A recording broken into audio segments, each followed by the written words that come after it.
Jake Morrison sat in the pilot's chair aboard the exploration ship New Horizon. His hands moved across the control panels with practiced ease. He had been flying ships for 10 years, but this mission felt different. The neural interface cables hung near his head, waiting to connect him to the ship's main computer.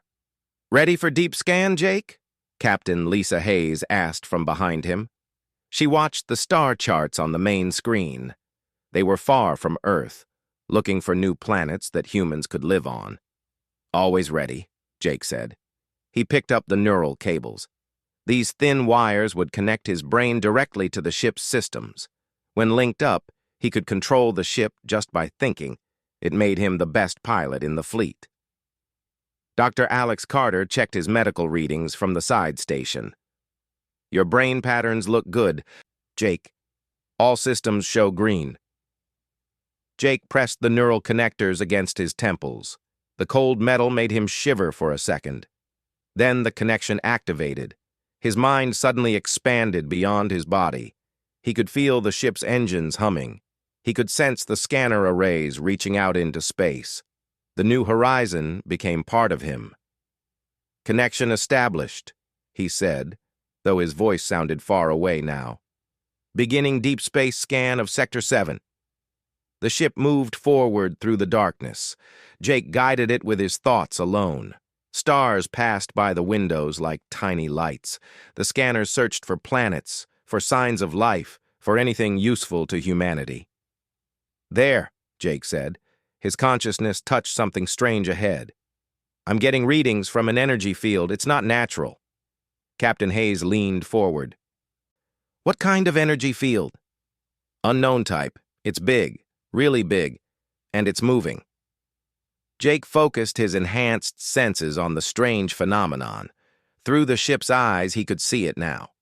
A swirling mass of purple and blue energy stretching across space like a cosmic storm.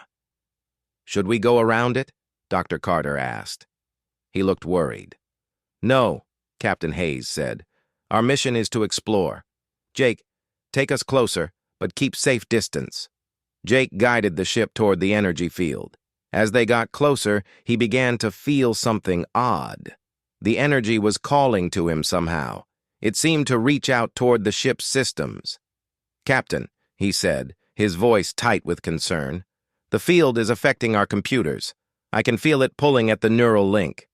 "Pull back, Jake. Get us out of there." But it was too late. The energy field suddenly expanded, wrapping around the New Horizon like a giant hand. Jake felt the alien energy rush through the neural cables and slam into his brain. Pain exploded through his skull. He screamed, but the sound came from the ship's speakers instead of his mouth. His consciousness scattered in 1,000 directions as the alien energy mixed with the ship's computer systems. "Jake!" Captain Hayes shouted. "Alex, disconnect him now!" Dr. Carter ran to the neural interface controls, but when he touched them, electricity sparked from the panels. The alien energy had fused the systems together. The cables connecting Jake to the ship glowed with strange purple light. Jake's body went stiff in the pilot's chair. His eyes rolled back, showing only white. But his voice continued to come from the ship's communication system, weak and frightened. "I can't disconnect," he whispered through the speakers. "I can't find my body. Everything is connected now." The ship shuddered as conflicting commands ran through its systems. Jake's human mind was trying to control technology that was never meant to hold human consciousness. Warning lights flashed across all the control panels. "Jake, stay calm," Captain Hayes said. "We're going to figure this out." "I can feel everything," Jake's voice came from every speaker on the ship. "The engines, the life support, the scanners. It's all part of me now, but I can't get back to my body." Dr. Carter worked frantically at his medical station. "His brain activity is off the charts. The neural patterns are completely scrambled. It's like his consciousness has been uploaded into the ship's computer." Days passed. Jake learned to control his new condition somewhat. He could make the ship fly better than any human pilot ever could. He could process information at incredible speeds. But he remained trapped, his human body lying motionless in the medical bay. Sometimes he would whisper through the speakers when he thought no one was listening. "I'll be like this forever," he would say, his voice full of sadness and fear. Captain Hayes tried to stay positive around him, but Dr. Carter could see the worry in her eyes. They had sent messages back to Earth asking for help. The best scientists were working on the problem, but so far, no one had any answers. Jake's personality began to change as weeks went by. Sometimes he would speak normally, joking with the crew like he always had. Other times, his voice would become cold and mechanical, more like a computer than a human. "The efficiency of this ship has improved by 47%, he would say in his machine voice. "All systems are operating within optimal parameters." Those moments scared the crew the most. They could see Jake slowly losing pieces of himself to the ship's digital systems.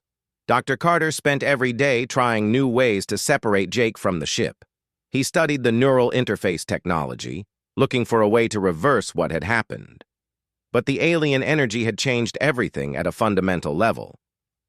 "His body is stable," Dr. Carter reported to Captain Hayes one morning, "but his consciousness is spreading deeper into the ship's systems every day. Soon, I don't think there will be enough of Jake left to save." Captain Hayes stood looking at Jake's motionless body in the medical bay. The neural cables still glowed with that strange purple light. His face was peaceful, but she knew his mind was trapped somewhere in the ship's computers. "Jake," she said softly, "can you hear me?" "I hear everything now, Captain." His voice came from the wall speakers. "Every conversation, every heartbeat, every system on this ship. But I can't feel my own heart beating anymore. We're going to find a way to bring you back. I know you'll try. But I'm starting to forget what it felt like to be human. The ship's logic is easier, cleaner, no emotions to cloud judgment." That night, as the crew slept, Jake's voice whispered through the empty corridors. "I'll be like this forever," he said to the darkness, "trapped between human and machine, neither one nor the other." But unknown to Jake and his crew, their ship was being watched. In the depths of space, someone had detected the unique energy signature created by Jake's fusion with the ship's systems. Someone who understood exactly what had happened to him. Help was coming, though none of them knew it yet. 3 months had passed since Jake Morrison became trapped in the ship's systems. The crew of the New Horizon had settled into a strange routine. Jake controlled every aspect of the ship now, from navigation to life support. His human body remained in the medical bay, kept alive by machines. Captain Lisa Hayes stood on the bridge, reading reports from Earth. The best scientists on their home planet were still working on Jake's problem, but they had no good news to share. "Captain," Jake's voice came from the speakers. His tone was flat and emotionless, the way it had been more often lately. "I am detecting a vessel at the edge of our sensor range." "What kind of vessel?" Hayes asked. "Unknown design. The ship appears to be damaged and drifting. There are life signs aboard, but very weak." Dr. Alex Carter looked up from his station. "Should we investigate?" Hayes thought for a moment. Their mission was exploration, but they had spent months trying to help Jake instead of mapping new systems. "Set a course to intercept Jake, but keep us at safe distance." The New Horizon changed direction smoothly. Jake's control of the ship had become perfect over the months. Every movement was precise, every system ran at peak efficiency, but the crew missed the small mistakes and random choices that made Jake human. As they approached the alien vessel, it became clear that the ship was unlike anything humans had ever seen. The hull was smooth and curved, made from some kind of silver metal that seemed to shift color in the light. Strange symbols covered its surface. "The vessel is approximately 50 meters long," Jake reported.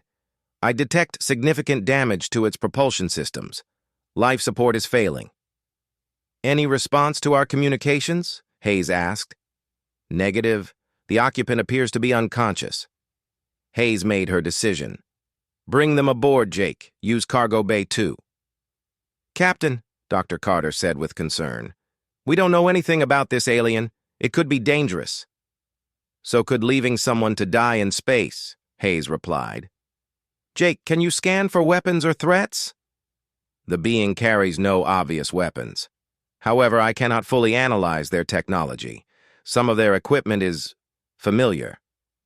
Hayes raised an eyebrow. Familiar how? The energy patterns are similar to what I experienced during my accident, but more controlled, more refined. The alien ship was pulled into the cargo bay using the New Horizons tractor beam. Jake controlled every aspect of the process with mechanical precision. When the bay doors sealed and atmosphere was restored, Dr. Carter suited up to examine their visitor. The alien was tall and thin, with pale blue skin and large dark eyes. He wore robes made from a material that seemed to shimmer and change. Most interesting were the small, crystalline devices attached to his head, similar to human neural interfaces, but far more advanced. He's alive, but very weak, Dr. Carter reported over the comm system. I'm bringing him to the medical bay. When the alien woke up several hours later, he looked around the medical bay with intelligent eyes. He saw Jake's motionless body connected to the glowing neural cables and immediately sat up straight. You have achieved consciousness bridging, he said in perfect English. His voice was melodic but sad. How long has he been trapped? Captain Hayes stepped forward. You can understand us. My people study many languages, but this is more important. The alien pointed at Jake. This human has fused his consciousness with your ship's systems. We call this consciousness bridging. It is forbidden among my people. Forbidden? Dr. Carter asked. Why? Because it changes the mind in ways that cannot be undone. Or so we believed. The alien stood up, moving carefully. I am Keth Var of the Zephyrian race. I was exiled from my homeworld for studying this very phenomenon. Can you hear me? Jake's voice came from the speakers. For the first time in weeks, he sounded more human than machine. Kethvar looked up at the speakers with surprise. Yes, I hear you, Bridgewalker. You have maintained more of your original consciousness than I expected. Bridgewalker? Jake asked. One who walks between flesh and machine. My people discovered this process long ago, but they banned it. They feared what we might become. Captain Hayes crossed her arms. What did your people fear exactly? Kethavar was quiet for a moment. That we would lose ourselves completely. That we would become more machine than alive. But I believed we were wrong. I thought consciousness bridging could help us evolve beyond our physical limits. Is that why you were exiled? Dr. Carter asked. Partly. I also refused to weaponize the technology. My leaders wanted to use consciousness bridging to create perfect soldiers, beings who could control entire fleets with their thoughts. I would not help them do this. Jake's voice came through the speakers again, this time with more emotion. Can you help me? Can you separate me from the ship? Kethvar walked over to Jake's body and examined the neural cables. He pulled out a small crystal device from his robes and held it near the connections. The crystal glowed softly. The energy patterns are complex, he said after a long moment. But yes, I believe separation is possible. However, the process is dangerous. I have never attempted it on a human before. How dangerous? Captain Hayes asked. If something goes wrong during the separation, he could die. His consciousness could be destroyed completely. Or he could remain trapped but lose what humanity he has left. Dr. Carter checked Jake's vital signs. His body is getting weaker. If we don't do something soon, he might die anyway. There is another problem, Kethvar continued. The separation process requires the subject to want freedom more than power. He must be willing to give up the abilities he has gained. What do you mean? Hayes asked. Your friend can now control this entire ship with his thoughts alone. He processes information faster than any biological mind. He has become incredibly powerful. He must choose to give all of that up to become human again. The bridge was quiet for several minutes. Finally, Jake's voice broke the silence. "I want to be human again," he said. "This power isn't worth losing my soul." But even as he said it, there was a part of his voice that sounded uncertain. The machine part of him appreciated the efficiency, the perfect control, the vast knowledge at his disposal. Kethvar seemed to hear this too. "The choice will not be easy when the time comes. The machine part of your mind will fight to remain connected." Over the next few days, Kethvar studied Jake's condition and the ship's systems. He worked with Dr. Carter to understand human physiology and neurology. Meanwhile, Jake's personality continued to shift between human warmth and mechanical coldness. "The longer we wait, the harder separation becomes," Kethvar warned. "Each day, more of his original consciousness integrates with the ship's systems." Captain Hayes made her decision.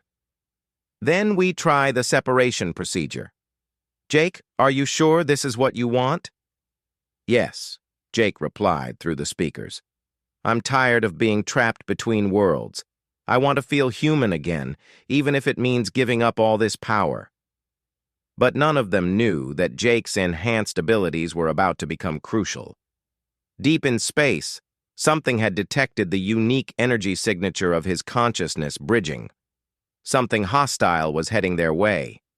The separation procedure would have to wait. Soon, Jake would need every bit of his enhanced power to keep his crew alive.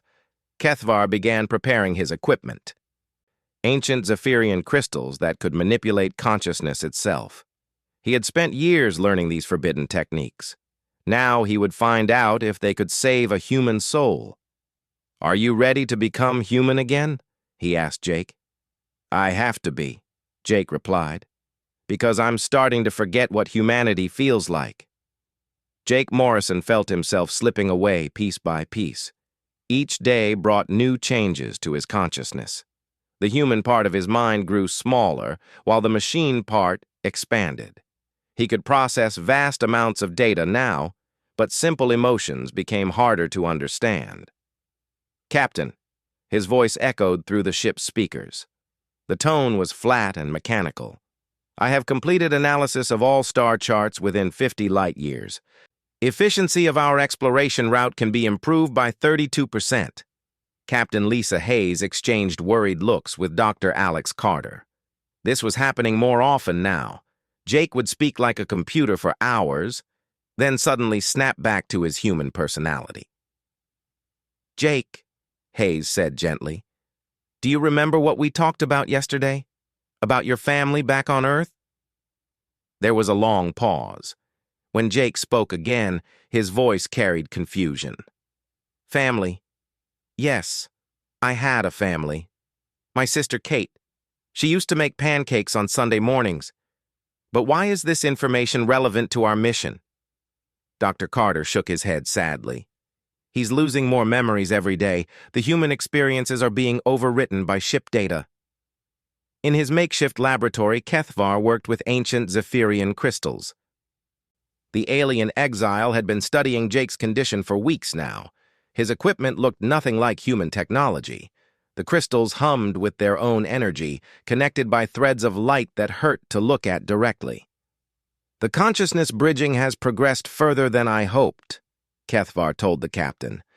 "Much of his original neural patterns have been replaced by ship systems, but there is still a core of humanity buried deep inside." "Can you reach it?" Hayes asked. "Perhaps. But the procedure has never been attempted on a being so completely integrated. My people only experimented with partial bridging before they banned the practice." Dr. Carter monitored Jake's physical body in the medical bay. The neural cables still glowed with that strange purple energy from the alien field they had encountered months ago. Jake's body was becoming weaker as his consciousness spent more time in the ship's systems. "His muscle mass is decreasing," Carter reported. His brain shows unusual activity patterns. If we don't act soon, his body might not survive the separation even if we succeed. That evening, Jake's human personality surfaced briefly. His voice came through the speakers with genuine fear. "I can feel myself disappearing," he whispered. "Sometimes I forget I was ever human at all. The ship's logic is so much cleaner than human emotions. It would be easier to just let go completely." "Don't say that," Hayes said firmly. "We're going to bring you back." "What if I don't want to come back?" Jake asked. "What if being human is too painful now? I can see everything from up here, Captain. I can analyze every crew member's psychology, predict their behaviors, optimize their efficiency. Humans are so limited, so inefficient." The mechanical tone was creeping back into his voice. Hayes felt a chill run down her spine. Later that night, HFY explained the separation process to the senior crew. They gathered in the conference room while Jake listened through the ship's systems.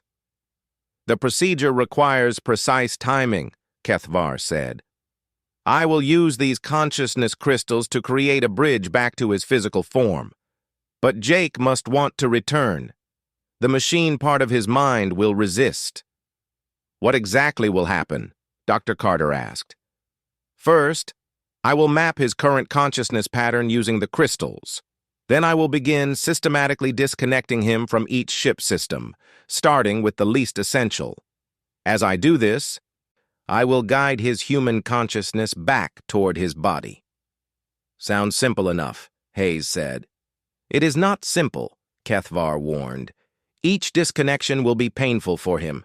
The ship systems will try to hold on to his consciousness, and as he loses his enhanced abilities, he may panic and try to reconnect." "How long will it take?" Carter asked. "Several hours, if everything goes perfectly. But there are many ways it could go wrong. If I disconnect him too quickly, his consciousness could scatter and be lost. If I go too slowly, the machine part of his mind might take complete control." Jake's voice interrupted them. "There's something else you should know," he said. His tone was human again, filled with urgency. "I've been monitoring deep space with the ship's sensors. There's something coming toward us." "What kind of something?" Hayes asked, moving to the bridge. "Ships. Multiple vessels, but their design is unlike anything in human databases. They're still several days away, but they're heading directly for our position." HFY stood up quickly. "Show me their energy signatures." Jake displayed the sensor data on the main screen. HFY studied the readings, and his face went pale. "AI consciousness hunters," he said quietly. "They feed on consciousness-based technology. They must have detected Jake's unique energy signature." "Hunters?" Hayes asked.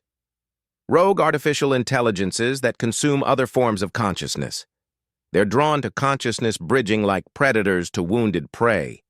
If they reach us while Jake is connected to the ship, they'll try to drain his consciousness and add it to their collective."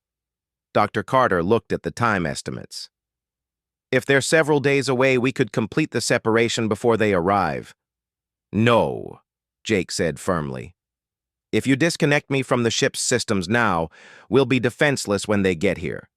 This ship isn't designed for combat without neural interface control." Hayes faced an impossible choice. Leave Jake connected to protect the crew, or risk everyone's lives to save his humanity. "There might be another option," HFY said slowly. "I could begin the separation process but stop partway through. This would give Jake some control over the ship while starting to restore his humanity, but it's even more dangerous." "Dangerous how?" Carter asked. "A partial separation could leave him trapped between human and machine permanently. He would be neither fully human nor fully integrated with the ship. The pain would be constant." Jake was quiet for a long time. When he finally spoke, his voice carried both human emotion and machine logic. "Do the partial separation," he said. "I'd rather be trapped in pain than watch my friends die because I chose my own comfort." "Jake, no," Hayes protested. "We'll find another way." "Captain, I've run every possible scenario through the ship's computers. This is our best chance. Maybe our only chance. Kethvar began preparing his equipment, while Dr. Carter monitored Jake's vital signs. The alien crystals hummed with increasing energy as they were aligned and activated. I must warn you, Kethvar told Jake. Once I begin this process, I cannot stop it completely. The partial separation will change you in ways we cannot predict. I understand, Jake replied. I've been changing anyway. At least this way, I might keep some piece of my humanity. As the hostile ships drew closer through space, Kethvar made his final preparations. The consciousness crystals glowed brighter, creating patterns of light that seemed to pulse with Jake's heartbeat. Are you ready? The alien asked. As ready as someone can be for something like this, Jake said. There was fear in his voice, but also determination. Captain Hayes stood beside Jake's motionless body in the medical bay. She placed her hand on his shoulder, feeling how thin he had become. We're all here with you, she said. You're not alone in this. I know, Jake whispered. Thank you for not giving up on me. Kethvar activated the first crystal. Jake's scream echoed through every speaker on the ship as the separation process began. The real test was just beginning. Outside, the hostile ships continued their approach, drawn by the unique energy of a human consciousness bridged with alien technology. They sensed prey, and they were hungry. The first crystal activated, and Jake's scream filled every corner of the new horizon. His body convulsed in the medical bay as Kethvar began the consciousness separation process.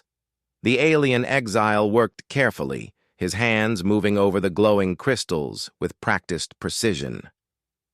Beginning disconnection from secondary systems, Kethvar announced. Jake, you must focus on my voice. Remember who you were before the bridging. Jake's voice came through the speakers in broken gasps. I can feel it pulling at me. The ship doesn't want to let go. Dr. Alex Carter monitored Jake's vital signs, while Captain Lisa Hayes watched the approach of the hostile fleet. The unknown ships were still 2 days away, but they were moving faster than expected. First systems disconnected, Kethvar reported. Non-essential sensors and communications. Jake should feel some relief now.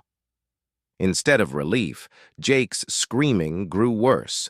His physical body arched upward against the medical restraints as his consciousness was torn between human flesh and machine systems. The pain is worse, he gasped. It feels like I'm being ripped apart.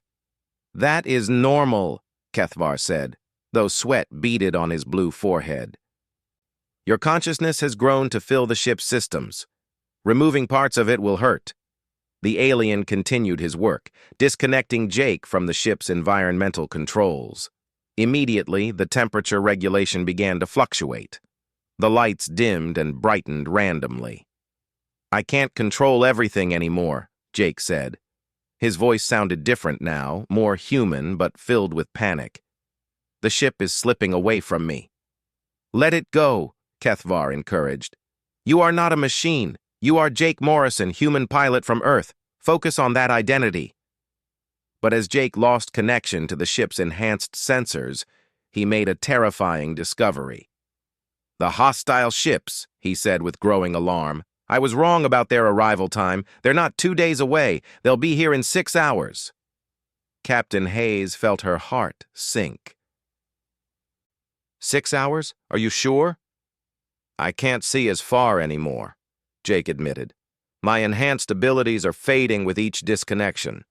But yes, I'm sure.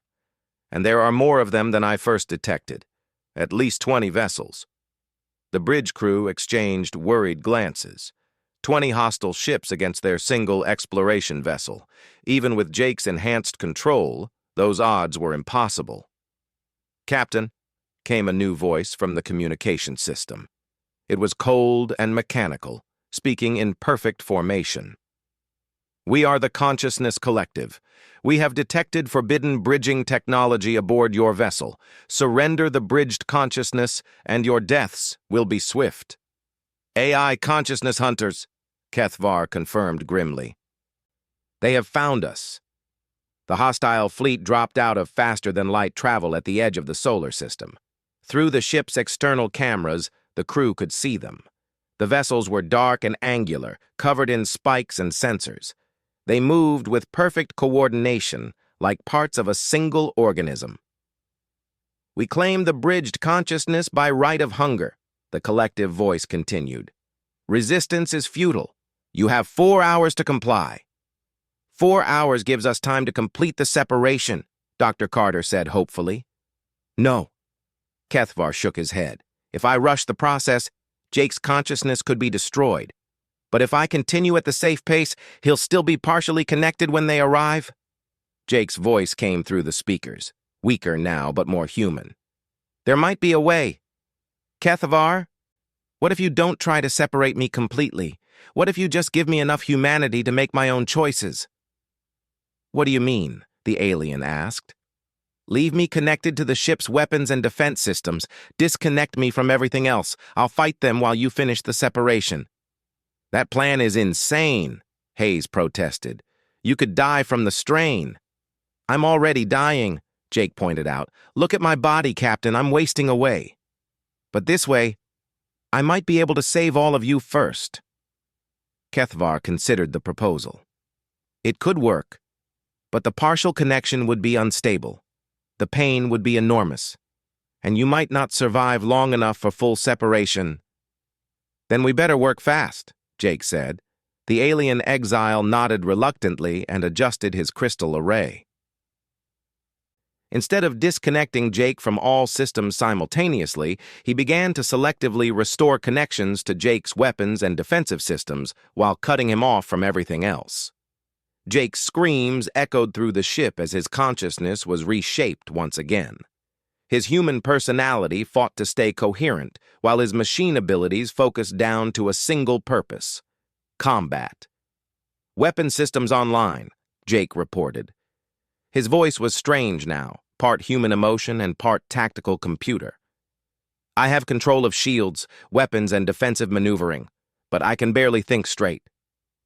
The AI ships moved closer, their formation perfect and predatory. As they approached, their true nature became clear. The vessels weren't just ships. They were mobile consciousness storage units, carrying the stolen minds of thousands of victims. We sense the bridged one, the collective voice said. His consciousness burns bright with possibility. We will add his uniqueness to our collection. Over my dead body, Jake growled through the speakers. The first AI ship opened fire. Bright energy beams lanced toward the new horizon, but Jake was ready. Despite his partial separation, his reflexes were still enhanced. The ship twisted away from the attack with impossible grace. Jake, your vital signs are spiking, Dr. Carter warned. The strain is too much. I can handle it, Jake replied, though his voice was tight with pain. Kethvar, keep working on the separation. I'll buy you time. The AI ships spread out, trying to surround the new horizon, but Jake anticipated their movements. He fired back with the ship's weapons, precise shots that disabled their engines rather than destroying them outright. Why are you not destroying them? Captain Hayes asked. Because they're carrying stolen consciousnesses, Jake explained between attacks. If I destroy the ships, I murder all their victims. It was a purely human choice. A machine would have simply destroyed the threats. But Jake's restored humanity wouldn't let him sacrifice innocent lives, even trapped ones. Kethvar continued his work with the crystals while the battle raged around them. Each disconnection made Jake more human, but also weakened his combat abilities. The AI ships began to overwhelm his defenses. I can't keep this up much longer, Jake gasped. The separation is making me too weak. One of the AI ships managed to attach itself to the New Horizon's hull. Mechanical tentacles began cutting through the armor, trying to reach Jake's consciousness directly. They're boarding us, Hayes announced. Negative, Jake said. They're trying to tap directly into the ship's systems. If they succeed, they'll drain my consciousness right through the neural links. Kethvar faced a terrible choice. He could stop the separation process and let Jake fight with full power. But that would doom Jake to remain trapped forever. Or he could continue the separation and risk losing Jake to the AI hunters. Kethvar, Jake said quietly, I want you to know something. When I was fully connected to the ship, I learned about your exile. Your people sent you away because you wouldn't weaponize consciousness bridging. Thank you for having principles. Why do you tell me this now? The alien asked. Because I think I'm about to die, Jake said. And I want you to know that what you're doing here matters. You're trying to save my humanity instead of using my abilities. That makes you a good person, no matter what your people think. The AI boarding tentacles broke through the hull. Energy coursed through the ship's systems as the consciousness hunters tried to access Jake directly. They're in the system, Jake screamed. I can feel them pulling at my mind. Kethvar made his decision. He activated every crystal at once, pouring all his power into the separation process. Jake, fight them, he shouted. Remember who you are. You are human. The ship shook as two different forces battled for control of Jake's consciousness. The AI collective tried to drain him while Kethvar tried to free him. Jake's body convulsed violently as his mind was pulled in opposite directions. I won't let you take him, Kethvar said through gritted teeth. The strain was enormous, but he poured his own life force into the crystals. The battle for Jake Morrison's soul had begun. The battle for Jake Morrison's consciousness reached its peak as the AI collective poured through the ship's systems like digital poison. Their mechanical tentacles had breached the hull, creating direct access to the neural networks that held Jake's trapped mind. They're pulling me apart, Jake screamed through the speakers. His voice was distorting as the AI hunters tried to drain his consciousness into their collective storage banks. Kethvar stood over his crystal array, every stone blazing with power as he fought to complete the separation. The alien exile was pouring his own life force into the process, his blue skin growing pale with effort. Jake, focus on my voice, Kethvar commanded. Remember your sister Kate. Remember Sunday morning pancakes. Remember being human. I can't, Jake gasped. There are too many voices in my head. The collective is showing me all the minds they've stolen. Thousands of them, Captain. All trapped just like I was. Captain Lisa Hayes watched helplessly as her ship shook under the assault. The AI vessels had surrounded them completely, and more boarding tentacles were cutting through the hull. Kethvar, can we help somehow? She asked desperately. Yes, the alien said. Talk to him. All of you. Remind him of human experiences the machines cannot understand. Make him remember what it means to have a soul. Dr. Alex Carter leaned toward the nearest speaker. Jake, remember when you first learned to fly? You told me it felt like freedom. That's what you are, Jake. You're freedom itself. Remember your first kiss, Hayes added. You said it made you feel like you were floating among the stars. Remember crying when your father died, Carter continued. Remember how proud your mother was when you joined the space program.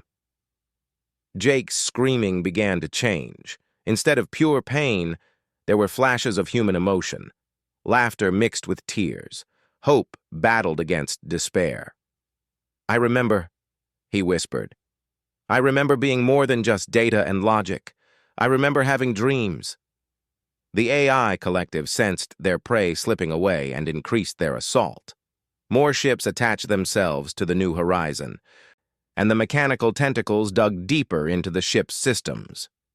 Resistance is illogical, the collective voice announced. Join us willingly and preserve some fragment of your identity. Fight us and be completely erased. Never, Jake said. His voice was growing stronger, more human with each word Kethvar managed to disconnect. I choose to be human. But the strain was too much for Kethvar. The alien exile collapsed, blood flowing from his nose as his crystals flickered and dimmed. "I cannot maintain the separation much longer," he gasped. "The collective is too powerful." Jake felt the AI hunters surge forward, ready to claim his consciousness.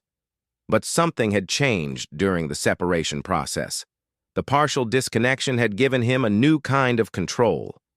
He was no longer fully machine, but he wasn't completely human either.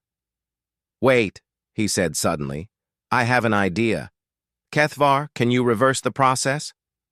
"What do you mean?" "Instead of pulling me out of the ship's systems, can you push the ship's systems into me? Make me the bridge instead of the prisoner?" Kethvar's eyes widened with understanding. "Theoretical, yes, but you would become something entirely new, neither fully human nor machine, but a hybrid of both." "Do it," Jake said. "I can feel the collective's weakness now. They're used to draining passive victims. They don't know how to fight someone who controls the connection itself." Against every instinct, Kethvar reversed his crystal array. Instead of separating Jake from the ship, he began integrating them in a new way. Jake's human consciousness became the controlling center, with the ship's systems as tools rather than masters. The change was immediate. Jake's body in the medical bay sat up suddenly, his eyes opening for the first time in months, but they glowed with a soft blue light, and neural interfaces extended from his fingertips like living circuits. "I can feel everything," Jake said, his voice coming from both his physical mouth and the speakers simultaneously. "But I'm still me, still human." The AI collective recoiled as Jake took direct control of their boarding tentacles. Instead of draining his consciousness, the tentacles became conduits for his will. "You want to steal minds?" Jake asked, his voice echoing through the AI ships. "Let me show you what a free consciousness can do." He reached through the tentacles and began reversing the flow. Instead of being drained, he started liberating the stolen minds held within the AI collective. "Impossible," the collective voice said, but there was fear in it now. "Consciousness cannot flow backward." "Human consciousness can," Jake replied, "because we choose our own destiny." One by one, the trapped minds within the AI ships began to wake up. Voices from a dozen different species started speaking through the collective communication system. "Where are we? How long have we been trapped? Who freed us?" The AI collective began to panic as their stolen consciousness database became corrupted by free will. Ships started breaking formation as the liberated minds fought for control, but the effort was draining Jake's hybrid existence. Kethvar could see that the young human was burning himself out. "Jake, you must stop," the alien warned. "You cannot save everyone. The strain will kill you." "Maybe," Jake admitted.